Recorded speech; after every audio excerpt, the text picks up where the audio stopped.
বাংলাদেশের আজকে হংকং পরীক্ষা না বলে আমি বলবো যে হংকংয়ের আজকে বাংলাদেশ পরীক্ষা।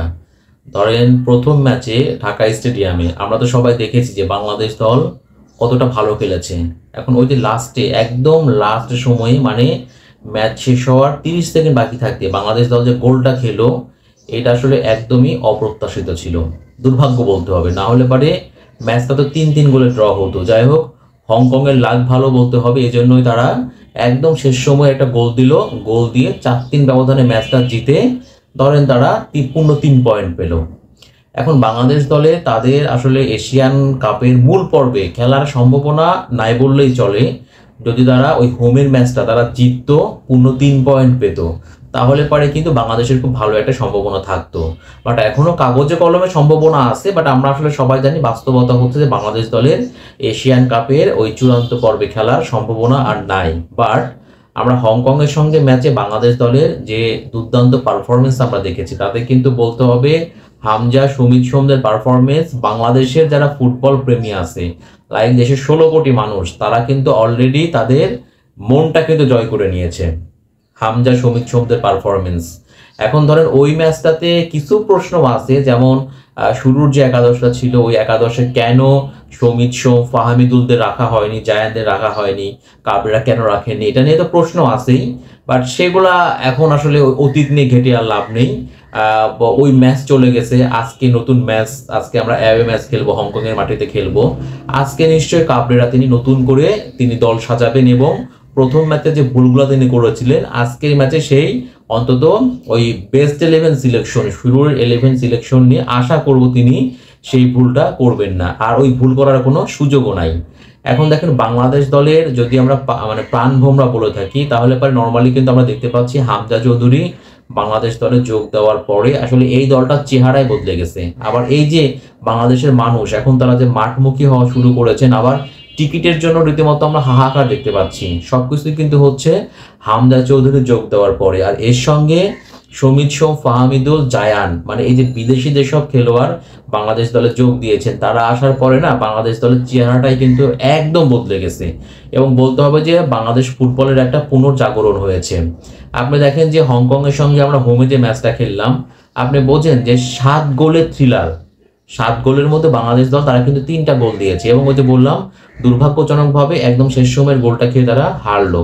তো এই যে 7টা গোলটা হলো, 7 গোলের যে ম্যাচ, আগে একটা সময় ছিল যে অধিকাংশ ক্ষেত্রে আমরাই কিন্তু বেশি গোল খেতাম, আমরা কিন্তু গোল দিতে পারতাম না, কিন্তু এখন আমরা প্রতিপক্ষের চোখে চোখ রেখে কথা বলছি, লড়াই করছি। এবং সেটা সম্ভব কিভাবে হয়েছে, সেটা কিন্তু সম্ভবই হলো যখনই হামজা চৌধুরীর মতো বিশ্বমানের একজন ফুটবলার বাংলাদেশ দলে আসলেন, বাংলাদেশ দলে যোগ দিলেন। তারপর থেকে কিন্তু বাংলাদেশ ফুটবলের চেহারাটা বদলে গেছে। এর সঙ্গে তো বললামই ফাহামিদুল, সমিত সোম এবং জায়ান্ডাও আছেন। তো নর্মালি হংকং ম্যাচে আমাদের মূল সমস্যা ছিল আমাদের আসলে নিখুঁত স্ট্রাইকারের আমরা অভাব দেখেছি।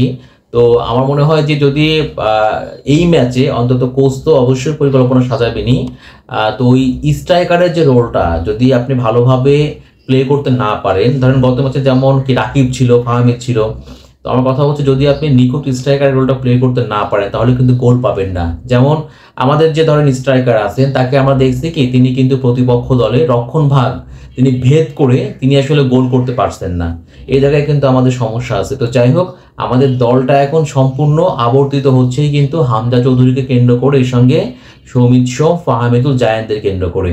আর হংকং ম্যাচে আমাদের সবচেয়ে বড় যে প্রবলেমটা ছিল, আমরা দেখেছি আমাদের ডিফেন্সটা খুব দুর্বল ছিল, মানে রক্ষণ ভাগ। তারপরে আমাদের গোলকিপার মিতুল মার্মা, তাকে নিয়েও কিন্তু প্রশ্ন আছে। তো এখন বাংলাদেশ দলের অবশ্যই সীমাবদ্ধতা আছে, এখানে সিন্ডিকেটের কথা বলা হয় আর কি। তো বেশ কিছু প্রবলেম তো আছেই, বাট সেই সবকে ছাপিয়ে আজকে আমার কথা হচ্ছে যে আমরা আজকে হংকংয়ের মাটিতে খেলবো। আমাদের এখন ওইরকম ভাবে পাওয়ার কোনো কিছু নাই, বাট পাওয়ার কোনো কিছু নাই যখন আমরা বলছি, তার মানে আমাদের কিন্তু হারানোর যখন কোনো ভয় থাকবে না, তখন দেখবেন যে আপনি আরো অনেক বেশি ভালো খেলবেন। যদি আমরা হোম ম্যাচটা জিততাম হংকংয়ের সঙ্গে, তাহলে পারে তো আমাদের আজকের ম্যাচটা আমি বলতাম যে তখন আরো বেশি আমরা মানে ক্ষুধার্ত হয়ে থাকতাম যে আমাদের এখন মানে মূল পর্বে খেলার খুব ভালো একটা সম্ভাবনা তৈরি হলো, আমরা মানে পূর্ণ 3 পয়েন্ট পেলাম। তো ওই ম্যাচটা যেহেতু আমরা হেরেছি, আমরা কোনো পয়েন্ট পাইনি, আমাদের এখন চূড়ান্ত পর্বে খেলার ওইরকম কোনো সম্ভাবনা নাই। এখন হচ্ছে আনন্দের জন্য খেলতে হবে এবং দেশকে কিছু দিতে হবে। আপনি যখন দেশকে কোনো কিছু দেওয়ার তাড়না অনুভব করবেন তখন আপনি অটোমেটিক ভালো করবেন। আর এই দলটাতে হামজার মধ্যে আমি যে ক্ষুধা দেখেছি, সমিত সোম, ফাহমিদুলদের মধ্যে দেশকে দেবার যে তাড়না আমি দেখেছি, আমার কাছে মনে হয় এই যে আমাদের যেহেতু চূড়ান্ত পর্বে যাওয়ার কোনো সুযোগ নাই, বাট তারপরেও দেখবেন যে তারা বাংলাদেশের মানুষকে মানে হামজা, ফাহমিদুল, জায়ান, জামাল ভুঁইয়া তারা কিন্তু জানেন যে বাংলাদেশের মানুষ ফুটবলটাকে কতটা ভালোবাসা শুরু করেছে, আবার কতটা ফুটবলের খোঁজখবর রাখা শুরু করেছে এবং তাদের আসলে প্রত্যাশাটা কি।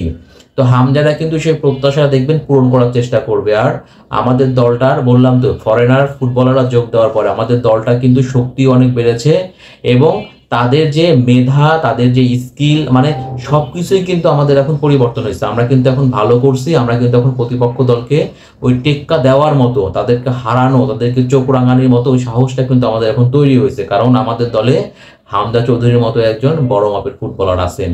আমরা হয়তো বা দেশের মাটিতে হংকংকে হারাতে পারিনি, লাক খারাপ ছিল আমাদের, এ কারণে আমরা পয়েন্টও ভাগাভাগি করে নিতে পারিনি, আমরা 4-3 গোলে ম্যাচটা হেরেছিলাম। কিন্তু হংকংয়ের মাটিতে এবার দেখবেন আমাদের কিছু হয়তো বা পাওয়ার নাই, বাট দেশের মানুষকে কিন্তু কিছু দেওয়ার আছে এবং সেটা হচ্ছে জয়। আর সে জয় দেওয়ার তাড়না থেকে দেখবেন যে হামজা, সমিত সোম, ফাহমিদুলরা আজকে আমাদেরকে ভালো কিছু উপহার দিবেন এবং সে ভালো কিছুটা কি জানেন, সে ভালো কিছুটা হচ্ছে যে জয়। আমি আসলে এই ম্যাচটাতে বাংলাদেশ দলের জয়ের ব্যাপারে অনেক বেশি আশাবাদী এবং আমার কাছে মনে হয় যে হামজা, সমিত সোমরা আমাদেরকে নিরাশ করবেন না। তারা, আমরা তো দেখেছি হংকং ম্যাচে তারা নিজেদেরকে কতটা নিংড়ে দিয়েছিলেন, আজকেও দেখবেন ওই 100% না 200% নিংড়ে দিয়ে তারা দেশের 16 কোটি মানুষকে একটা জয় উপহার দেওয়ার সর্বোচ্চ চেষ্টাটাই করবেন।